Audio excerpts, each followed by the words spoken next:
Bismillahirrahmanirrahim. Assalamualaikum warahmatullahi wabarakatuh. Oke, melanjutkan materi daring yang sempat tertunda beberapa pekan. Oke, kita langsung lanjut ke bab al-mahkum alaih. Sebelum masuk ke al-mahkum alaih, kita sudah pernah mempelajari darasna fis sabiq atau fil madhi anil hakim. Al-hakim yaitu yang memberikan hukum. Siapa? Yaitu Allah Subhanahu wa taala, atau orang yang memiliki otoritas untuk memberikan hukum seperti Rasulullah Sallallahu Alaihi Wasallam. Kemudian setelah pembahasan al-hakim, kita membahas tentang al-ahkam wasyariyah atau hukum, yang mana al-ahkam wasyariyah ini terbagi menjadi dua, ada hukum taklifi dan ada hukum wad'i. Oke, nah sekarang kita akan masuk ke pembahasan yang ketiga yang mencakup tentang al-ahkam wasyariyah, yaitu al-mahkumu alaih. Apa sih al-mahkum alaih? Yang dihukumi atasnya. Berarti apa? Oke, sambil berjalan, qaddamna fil babi as-sabiq, udah pernah kita bahas di bab sebelumnya, annal hukma asy-syar'iyyah, mengenai definisi atau pengertian hukum syar'i, yaitu huwa khitabullahi ta'ala al-muta'alliqu bi af'alil mukallafin, tuntutan Allah yang berkaitan, yang berhubungan dengan perbuatan-perbuatan mukallaf. Bitolab, baik itu dari segi permintaan, awit takhir atau pilihan, awil wada'i atau ketentuan atau ketetapan. Itu adalah definisi hukum syar'i yang udah pernah kita bahas sebelumnya.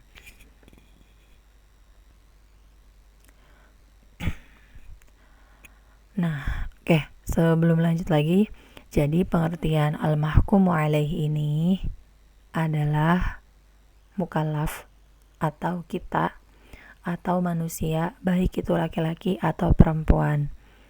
Nah, setelah pembahasan mahkum alaih nanti ada mahkum fi.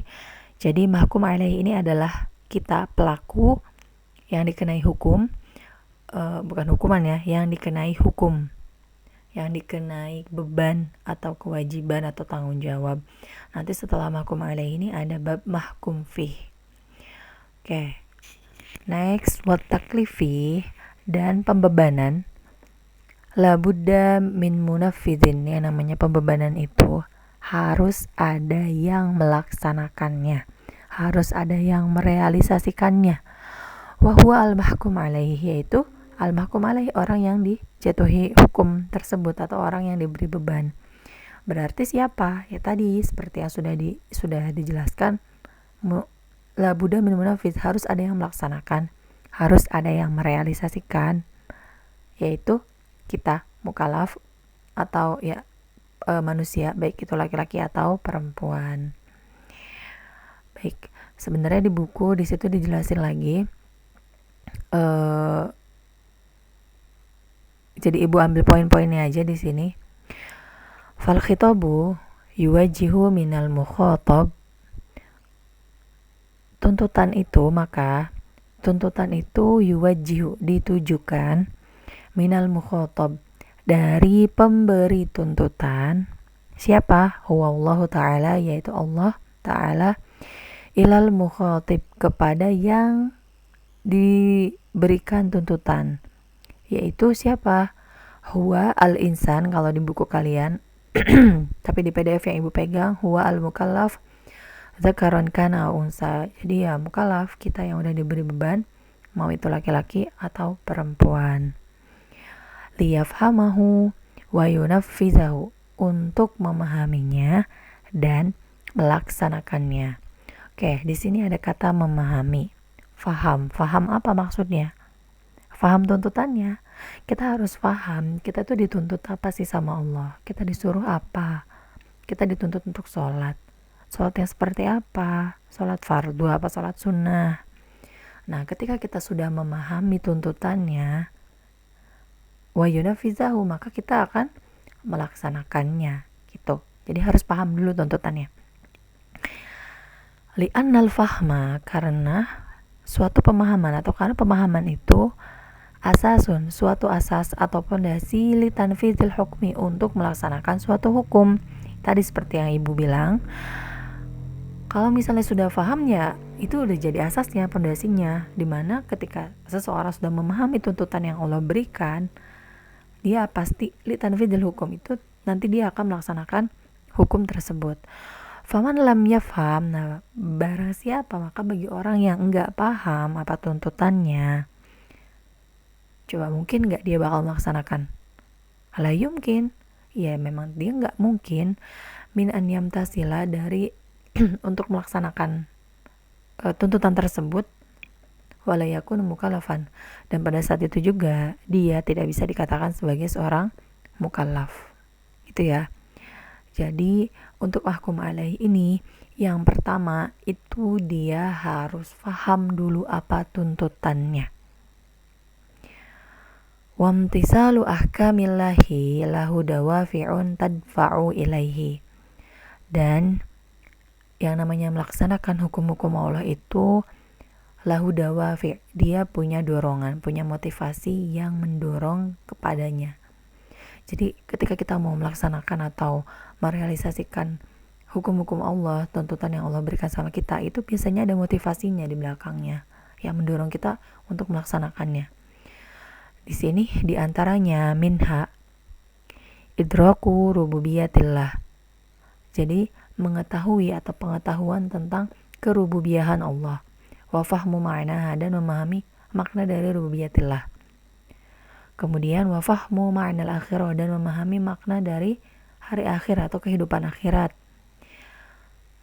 Min na'imin lil mumtasilin, dari kenikmatan bagi orang yang melaksanakan. Wa adzabin lil usad, dan azab atau siksa bagi orang yang bermaksiat. Maksudnya orang yang tidak melaksanakan apa yang dituntut oleh Allah.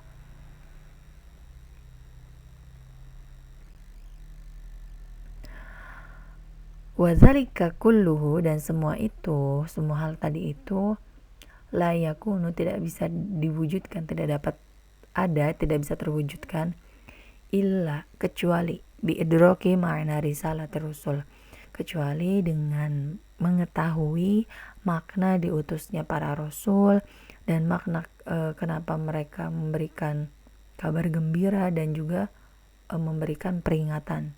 Jadi kalau kita udah tahu rasul itu diutus, para rasul itu diutus untuk apa? Untuk memberikan kabar gembira, kabar gembiranya ini. Dan ternyata gak cuma itu juga, tapi para rasul ini memberikan peringatan juga, peringatan bagi umatnya yang tidak mau taat atau melaksanakan apa yang diminta atau yang dituntut oleh Allah Subhanahu wa taala. Wa dzalikal idrak, dan pengetahuan itu la yakunu, tidak dapat terwujud, illa bil akli, kecuali dengan akal. Ya, coba kalau orang yang gak berakal, dia bakal paham gak? Dia bakal tahu gak? Dia bakal paham dan mengetahui suatu pengetahuan gak? Mengetahui suatu wawasan? Jelas tidak. Maka fabil akli, maka dengan akal, takunul ahliyah, akan menghasilkan suatu ahliyah. Ini artinya kelayakan atau kepantasan, bisa diartikan juga akan menghasilkan suatu keahlian di dalam diri mukallaf, di setiap masing-masing mukallaf. Untuk apa? Li fahmil khitab, untuk memahami tuntutan, wa bitalil ahliyah, dan dengan kelayakan tersebut, kelayakan mukallaf untuk melaksanakan, li taklifi bil ahkam, dia itu layak dan pantas untuk diberikan pembebanan hukum-hukum gitu. Nah ini penting yang kedua. Jadi kan tadi yang pertama itu adalah pemahaman, harus tahu, paham dulu tuntutannya. Gimana seseorang bisa paham? Dengan menggunakan apa? Ya tentu dengan akal. Berarti bagi yang tidak mempunyai akal, itu tidak akan pernah paham akan tuntutan yang Allah kasih atau tuntutan yang Allah minta. Nah, Kemudian habis itu sini tadi ada disinggung tentang al-ahliyah. Jadi nanti ahliyah ini ada keahlian, ya tadi kelayakan, keahlian manusia atau keahlian mukallaf dalam melaksanakan tuntutan yang Allah perintahkan. Binaan ala ma taqaddam, berdasarkan dengan apa yang sudah dibahas, dan kasyifu al-haqa'iq at-taliyah, maka kita bisa menemukan beberapa kenyataan atau maksudnya beberapa kesimpulan. Yang pertama, al-jamad wal hayawan sama an-nabat. Jamad itu adalah benda mati, al-hayawan itu adalah binatang, an-nabat itu adalah tumbuhan. Tiga hal ini la yakunu mahkuman alaih, tidak dianggap sebagai mahkum alaih. Kenapa? Gampang sekali ya, karena li'adami wujudil akli, karena tiga hal ini tuh mereka tidak memiliki akal, tidak adanya akal, li'adami wujudil akli. Oke, kemudian yang kedua, al-janin, janin yang di dalam rahim seorang ibu, wa tiflu ghairil mumayyiz, dan anak kecil yang belum bisa membedakan. Itu la taklifun alaihi ma'albattah, tidak ada pembebanan kepada mereka berdua selamanya. Ya udah ketentuan yang sangat paten gitu. Buat janin sama anak kecil yang belum bisa ngebedain tuh mereka gak dikasih pembebanan, gak dikasih beban untuk sholat, puasa, atau yang lainnya. Oke. Kemudian yang ketiga, atiflu al-mumayyiz, anak kecil yang sudah bisa membedakan. Huwa mukallafun taklifan juz'iyan. Untuk tiflu al-mumayyiz ini dia termasuk mukallaf, tapi pembebanannya juz'iyan, hanya sebagiannya saja. Jadi dia belum mukallaf taman ya, belum menjadi mukallaf yang secara sempurna, tapi masih sebagian dia mendapatkan tuntutannya. Jadi kayak kalau kita katakan mumayyiz ini kan artinya sudah bisa membedakan. Pada usia berapa sih seorang anak itu udah bisa membedakan mana yang baik dan buruk? Ya mungkin sekitar usia, kalau di buku itu ada footnote di situ ya, itu antara usia as-sadisa wasabiyah, jadi antara usia 6 dan 7, sesuai dengan apa yang dikatakan oleh Rasulullah, muru auladakum bisolah. Ya, jadi Rasulullah menyuruh orang tua agar anak-anaknya itu diperintahkan melaksanakan sholat di usia 6 atau 7 tahun. Kalau mereka tidak mau sholat, apa kata Rasul? Maka pukullah. Jadi ini sesuai, ketika seorang anak sudah bisa membedakan mana yang baik dan mana yang buruk, maka dia juga udah tahu bahwasannya oh sholat itu wajib loh buat kita gitu. Cuman tadi ya, jadi tiflu al-mumayyiz dia mukallafun taklifan juz'iyan, masih separuh aja taklifnya. Keempat, asyaikhu al-kabir wal mar'atu al-kabirah, orang tua yang sudah lanjut, baik laki-laki dan perempuan semuanya udah lanjut. Idza kharifa, kalau rusak, wa faqada, dan sudah hilang, al-ittizanu al-aqli, keseimbangan akal, zala at-taklif, maka pembebanannya juga hilang. Jadi kayak orang yang sudah pikun ya, kharifa itu rusak, wa faqada al-ittizan al-aqli, dan hilang keseimbangannya, ya gimana? Dia kan gak ingat pikun, mungkin dia udah lupa gimana tata cara sholat, gimana dia dari kapan puasa Ramadan itu. Jadi karena udah pikun ya, hilanglah pembebanan bagi asyaikh al-kabir wal mar'ah al-kabirah.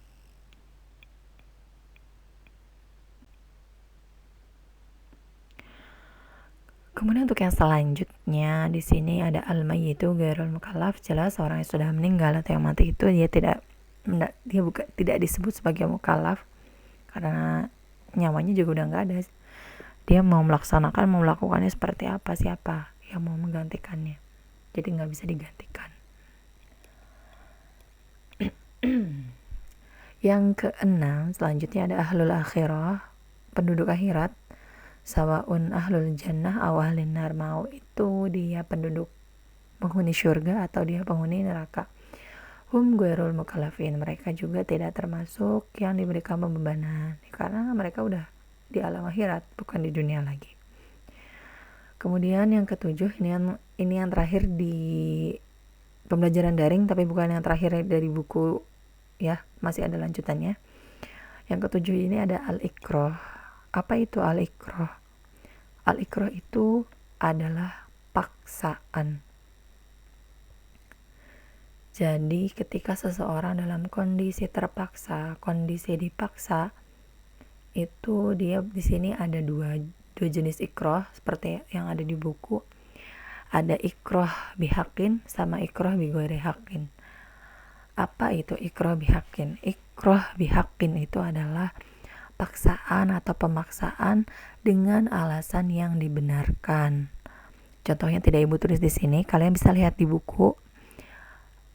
Paksaan yang dibenarkan atau pemaksaan dengan alasan yang dibenarkan itu contohnya ya, yang di buku itu adalah ketika seseorang dipaksa untuk melunasi hutang-hutangnya, kemudian dia mau tuh membayar tapi dia secara terpaksa, maka ya sah pembayaran hutangnya. Kemudian contoh lainnya itu yang di buku adalah ketika seseorang yang murtad itu dia dipaksa kembali. Murtad itu berarti dia pernah masuk Islam tapi kemudian dia keluar. Nah, dia dipaksa kembali lagi misalnya sama orang tuanya untuk memeluk agama Islam. Itu sah deklarasinya atau dia sah kembali memeluk Islam secara zohirnya. Kenapa ini dikatakan paksaan yang dibenarkan? Karena misalnya tadi untuk orang yang berhutang nih, ketika dia disuruh bayar dia selalu bilang aku belum ada uang. Tapi ketika misalnya melihat atau menengok sama kondisi rumahnya, oh ternyata dia punya TV, dia punya kulkas, dia punya simpanan emas gitu. Nah ini harus dipaksa, kamu harus bayar hutang kamu gitu. Ini adalah paksaan yang dibenarkan gitu. Kemudian ikrah bighairi haqqin. Nah ini pemaksaan yang tidak dibenarkan atau alasannya itu tidak dibenarkan. Di situ di buku ada dua, ada dari segi qauliyah, perkataan, dan ada dari segi fi'liyah, perbuatan. Kalau yang dari segi perkataan, itu contohnya seperti ketika dia dipaksa untuk mengucap kalimat kufur. Nah, ketika dia mengucap kalimat kufur ini, sebenarnya dia itu nggak ada pengaruhnya, tidak menyebabkan dia menjadi murtad, ya. Tapi dia itu hanya dikecualikan mendapatkan murkanya Allah dan dikecualikan dari mendapatkan siksaannya Allah. Dalil haramnya tetap ada, kan nggak boleh gitu ya seorang muslim. Di ayatnya itu disebutkan ketika dia dalam keadaan terpaksa itu dia untuk mengatakan kafir, yang penting di dalam hatinya itu dia masih berpegang teguh dengan keimanan. Itu secara qauliyahnya. Kemudian untuk yang fi'liyahnya, yang secara perbuatannya itu adalah seperti jadi bolehnya melakukan sesuatu hal yang dilarang ya, seperti memakan bangkai, syurbul khamar, meminum khamar, dan itlafi malil ghair, dan merusak harta orang lain. Nah untuk paksaan secara perbuatan ini di sini diperbolehkan dalam kondisi terpaksa atau dipaksa. Tapi ada lagi, ini perbuatan yang diperbolehkan. Ternyata ada perbuatan yang tidak diperbolehkan meskipun itu kondisinya dia dipaksa atau terpaksa. Perbuatan yang nggak diperbolehkan itu yang disebutkan di dalam buku kita, di buku kalian, itu adalah az-zina sama al-qatl. Jadi melakukan perbuatan zina meskipun itu disuruh dipaksa dan kita disuruh membunuh, itu tidak diperbolehkan apapun kondisinya.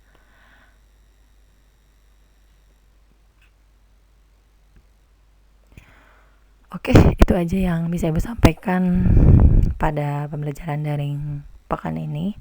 Syukran ala husni timamikum wastimaikum. Wassalamualaikum warahmatullahi wabarakatuh.